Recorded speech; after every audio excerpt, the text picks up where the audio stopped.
Bismillahirrahmanirrahim. Assalamualaikum warahmatullahi wabarakatuh. Alhamdulillahirabbil alamin wa bihi nasta'in wa ala umurid dunya waddin wa ala alihi wa sahbihi ajma'in.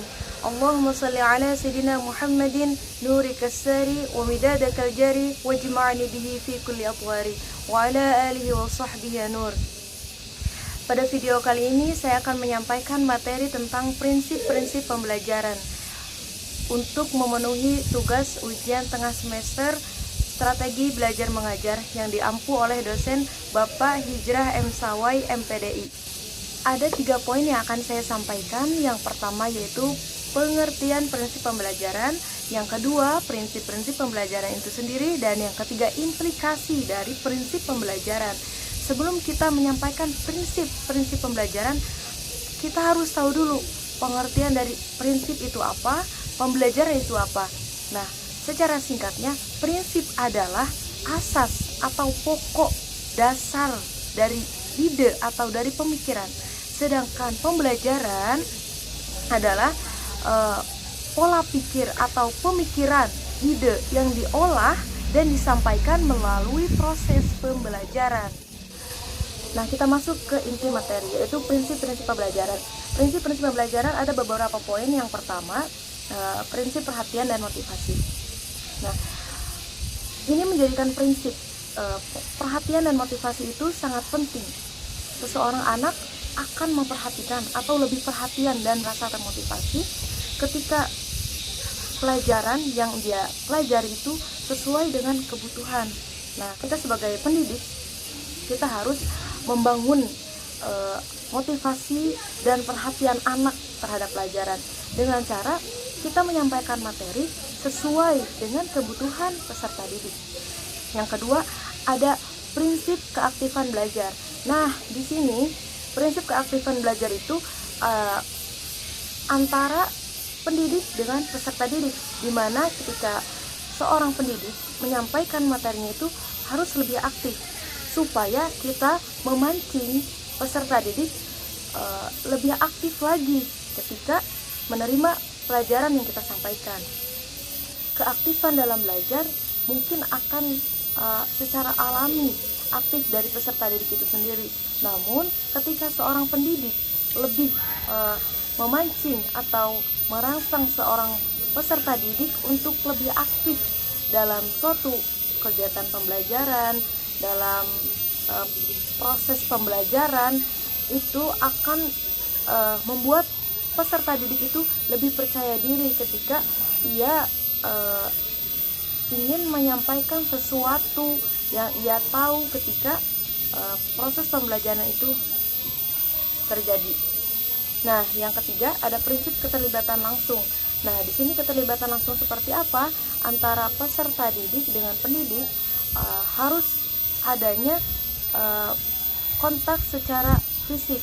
Nah, namun yang di sini yang dimaksud tidak hanya kontak secara fisik, ada juga dari pendidik itu harus merancang seperti apa proses pembelajaran, harus secara sistematis merancang pembelajaran supaya ketika kita menyampaikan pelajaran, kita juga akan lebih memperhatikan karakteristik peserta didik, karena setiap peserta didik itu memiliki karakteristik yang berbeda-beda, sehingga ketika seorang pendidik lebih memperhatikan karakteristik peserta didik, dia akan lebih menyampaikan materinya itu akan lebih sistematis lagi, akan lebih dalam lagi, akan lebih perhatian terhadap peserta didik.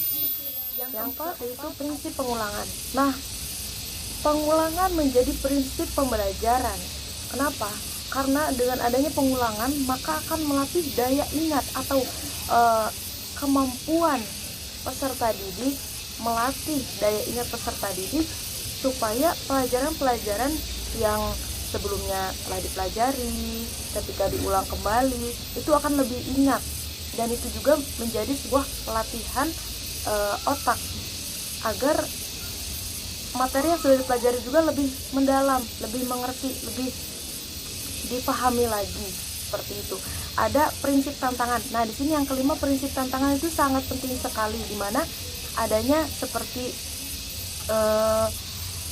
tantangan itu seperti soal-soal, seperti ujian-ujian, atau evaluasi terhadap pembelajaran, atau evaluasi terhadap proses pembelajaran yang sebelumnya telah disampaikan oleh seorang pendidik. Yang keenam, ada prinsip tantangan.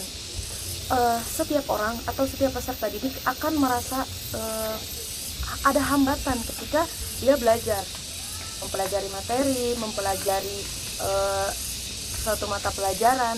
Namun ketika ada tantangan dari seorang pendidik, maka ia akan merasa bahwa pelajaran itu harus diulang, seperti prinsip yang keempat tadi. Nah, ia akan menghadapi hambatan tersebut dengan cara mempelajari kembali pelajaran-pelajaran yang sudah dipelajari. Nah, itulah menjadi tantangan seorang peserta didik ketika ia mempelajari kembali materi yang sudah disampaikan oleh seorang pendidik. Nah, apabila hambatan tersebut, hambatan atau rasa sulitnya dalam mempelajari suatu pelajaran, ketika hambatan tersebut telah berhasil dilalui oleh peserta didik, maka disitulah tujuan pembelajaran sudah tercapai.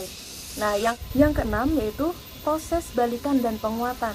Nah, balikan di sini maksudnya adalah hasil yang baik merupakan timbal balik atau balikan ketika seorang anak telah belajar. Nah, ketika ujian ia mendapatkan nilai yang baik, ia mendapatkan hasil yang baik. Nah, itu menjadikan salah satu penguat positif bagi seorang peserta didik. Maka di sini prinsip balikan dan penguatan itu supaya seorang anak terus merasa bahwa hasil yang baik itu adalah sebagai penguat dia untuk terus bersungguh-sungguh dalam belajar. Begitupun sebaliknya, ketika nilai hasilnya jelek, nilai hasilnya kurang memuaskan, itu akan menjadi penguat negatif bagi seorang peserta didik, sehingga kedepannya mungkin dia bisa saja akan menjadi malas belajar, seperti itu. Itu prinsip dalam proses pembelajaran. Yang ketujuh yaitu prinsip perbedaan individual. Nah, poin ketujuh ini sangat penting bagi kita sebagai pendidik atau calon pendidik, di mana perbedaan individual ini harus sangat kita perhatikan, karena dalam proses pembelajaran kita harus memperhatikan peserta didik secara merata, tidak memperhatikan dari latar belakangnya, dari rasnya, sukunya, budayanya. Nah, supaya ketika proses pembelajaran itu berjalan dengan lancar, kita sebagai pendidik juga harus merancang pembelajaran, sistematika pembelajaran, materinya, sampai tahap akhir yaitu evaluasi belajar. Ketika evaluasi belajar pun kita harus merata gitu, seperti apa anak, kita harus memahami karakteristik anak, tidak hanya menilai seorang anak dari segi latar belakangnya, siapa anak siapa, ini anak siapa, atau latar belakang keluarganya seperti apa, budayanya seperti apa, rasnya seperti apa, seperti itu. Jadi supaya ke peserta didiknya pun dia tidak merasa dibedakan oleh gurunya, dan membuat peserta didik itu nyaman ketika proses pembelajaran itu berlangsung. Setelah kita mengetahui pengertian prinsip pembelajaran dan apa itu prinsip-prinsip pembelajaran, maka yang ketiga yaitu implikasi dari prinsip pembelajaran. Nah, yang pertama ada implikasi prinsip perhatian dan motivasi. Nah, yang pertama, kita itu sebagai peserta didik harus merancang atau menyiapkan bahan ajar yang menarik. Yang menarik itu seperti apa? Supaya proses pembelajaran itu tidak monoton, supaya mereka juga yang belajar menjadi semangat, merasa bahwa pembelajaran itu sangat menyenangkan, tidak menegangkan, seperti itu. Yang kedua, mengkondisikan proses belajar aktif. Nah, yang ketiga, menggunakan metode atau teknik pembelajaran yang menyenangkan, seperti ada gamenya kah, seperti itu, atau